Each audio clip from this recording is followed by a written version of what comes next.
Good morning mga ka-workers, welcome back sa ating munting YouTube channel, Regan Construction TV.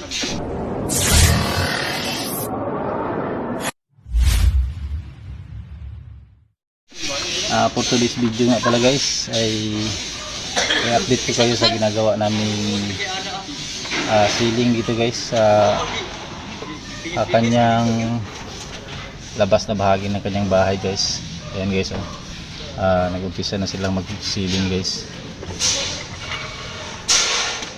Let's go guys, tignan natin kung anong mga update dito sa kanilang trabaho.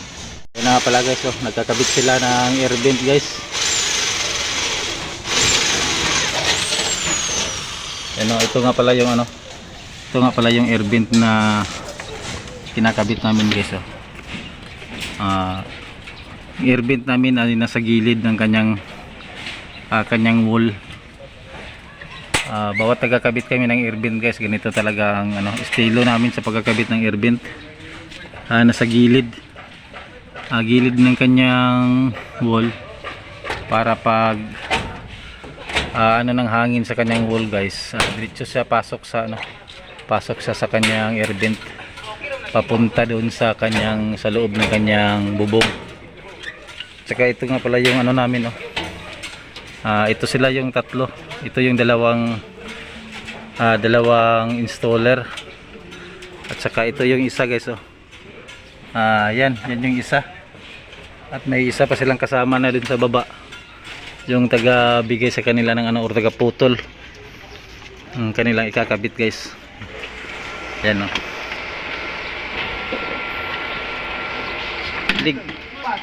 patay na silang atop. Yan guys, ligon ba ni part? Ligon ba ni? Ay, nagalak man sa bintana no. Kuwato na hulog iron. Yan guys ito yung nila guys yan. Ito yung tinira nila na ceiling guys. Napakaganda ng pagkatira nila guys. Paganda na resulta ng kanyang pagkatira. Kaya yung nila guys ito yung finish na air vent nya. Yan finish na air vent na nila guys. Papunta na yan dun sa kabila. Dun dun sa may baba nya na area. Naka-eskwala na yung layout nila guys. Diretso na. Ayan parang rin siya guys, yung kanilang nga pala to, yung PVC panel guys. PVC panel yung kinabit namin para iwas siya sa pagmumolds. Ayan guys ayan guys may rin kami guys may katabi kami na ibang project. Yan, kaumpisa pa lang nila guys. Nasa pa lang sila. Nasa pundasyon pa lang sila. Mga nasa pa lang tong gawa nila. Mga sa 1% pa lang or 5% pa lang to. Bago pa lang to sila nag-umpisa guys. Nang bulan pa lang ng nung nag-umpisa sila lang nag-layout nung bulan ng December. Yan guys Yan, papunta yan doon ang gawa namin guys. Yan. May mga na siya. May mga ceiling joist na. May ceiling joist na yung nila. Sinusunod na lang nila pagkabit yung yung kanyang air vent. Ayan yan yung air vent niya guys. Yan yung ginagawa nilang air vent. Ayan. Papunta yan dun sa dulo. Tapos saka magkakabit pa sila ng ganito guys kanyang wall angle nya or kanyang molding dito sa kanyang kuwan. To guys yan ang estilo pala sa pagkakabit namin ito guys. Ini-screw pa rin namin to pero nasa kanyang TNG. Yan guys dito sa ilalim i-screw para walang makita na screw papunta doon sa ayan wala kayong makikita na screw papunta doon sa baba. Talaga siya guys. hindi siya ano, hindi siya masakit sa mata kasi wala siyang mga screw na makikita. Saka may ano pa rin pala to, nilalagyan pa rin pala namin to ng ano, ng ito, ng screen, ng mosquito screen. Yan eh. So nilalagyan namin para hindi makapasok yung ano, yung ibon. Ayan guys, ibon o sa tawag dito sa amin sa Bisaya, langgam. Ayan guys, ayan, yan yung isang ano natin, isang installer. Yan o, kinuha niya yung ano, kinuha niya na yung kanyang molding para maikabit na niya sa ano, para dire-diretso na yung pagkabit.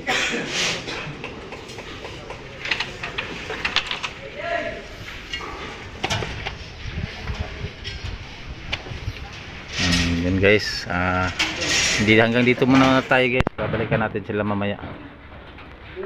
Yan guys, kinabit na nila yung ano, nagdugtong na sila ng molding nya or kanyang wool angle.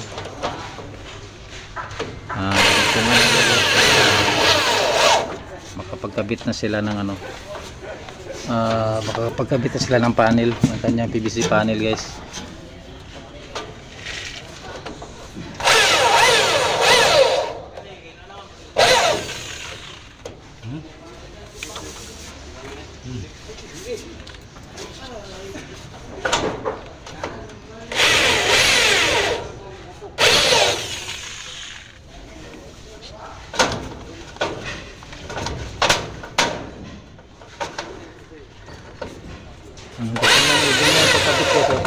Nasa ano, nasa loob yung ano niya, ang screw niya para hindi nakikita. Saka hindi siya sagabal pagkabit ng kanyang ano, walang istorbo yung pagkabit ng kanyang panel. Ano lang to guys, ang lapad ng panel niya, 20 cm lang lapad ng kanyang panel.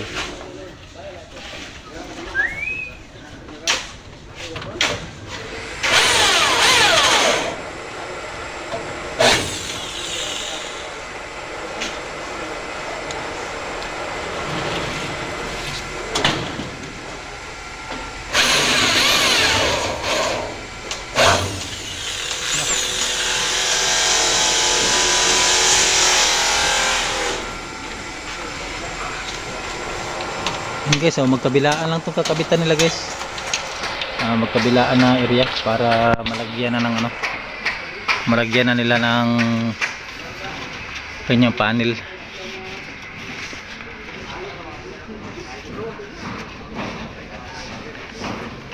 Yan guys, nasa gitna yung ano nya, nasa gitna yung kanyang screw.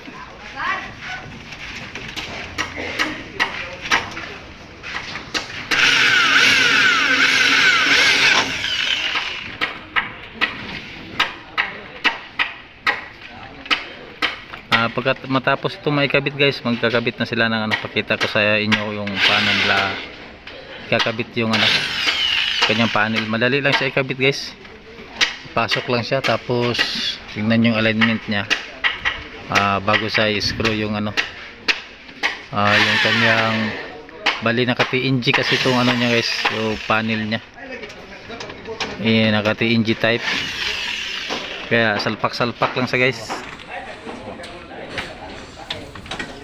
salpak lang lahat.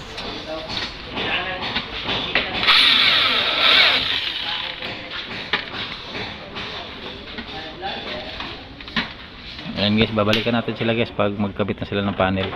Okay, so magkakabit na sila ng panel guys, ng kanyang PVC panel. Ganyan lang guys, ganyan lang kasimple yung ano, pagkakabit ng kanyang panel. Madali lang siya kabit guys, kasi nababaluktot naman yung ano niya.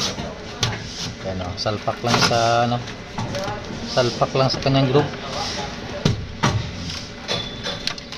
Yan, saka bago ano, bago lagyan ng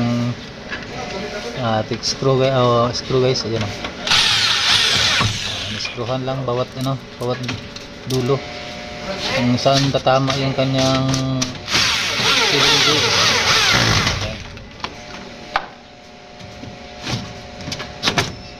Sabay salpak. Oh, mabilis lang guys, madali lang nila maisalpak.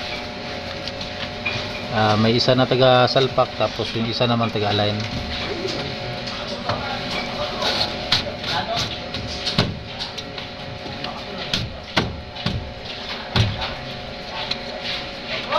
Oh! Wala na tayo spacer? Sige, pag-imo mo. Ayun guys, oh. Nalagyan na. Bawat ano. Pila ka kuandong? Pila ka panel ahe mo mag-extrude ha? Ano guys, bawat dalawang panel bago sila mag ano, lagay ng thick screw. Screw nya guys, yung ginagamit nila na screw yung ano, yung hard screw, self drilling screw. Ayun, bawat dalawang panel na ano nila, saka sila naglalagay ng screw.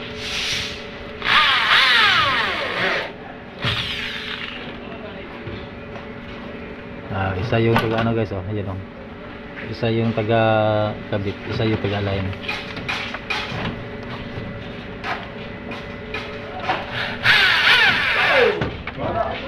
Madali lang to guys.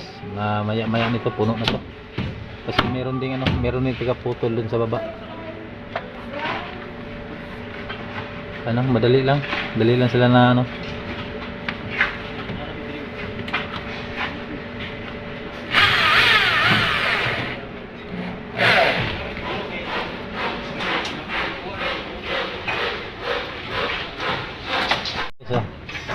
Continue lang sila sa pagkakabit guys. Yan. Madali lang.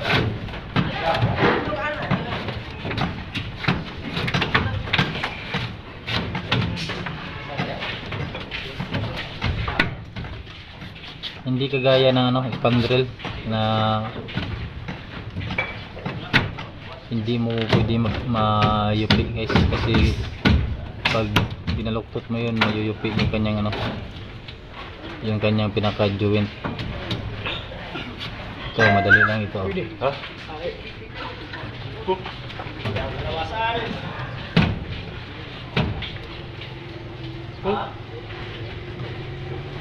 Ako lang ito kung katong isa. Ano po na siguro, kasi pareha naman na. Please, mo na. Okay na eh? Ha? Ha? Huwag na sabihin ko babaw. Eh.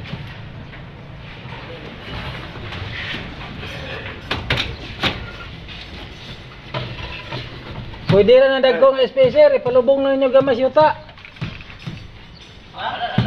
Palubong lang gamay na siyuta.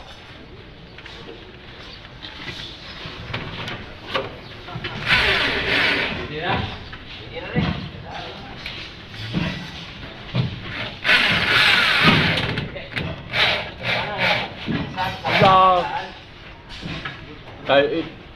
Try it. Pe! 98 ra pe! 98.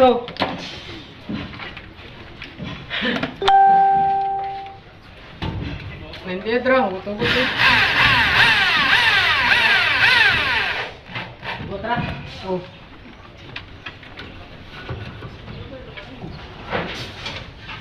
Wah. Tako. Yeah guys, hindi nila itinuloy yung ano, tatlo. Kasi mahaba yung tatlo. Sobra ng ano, 0.5.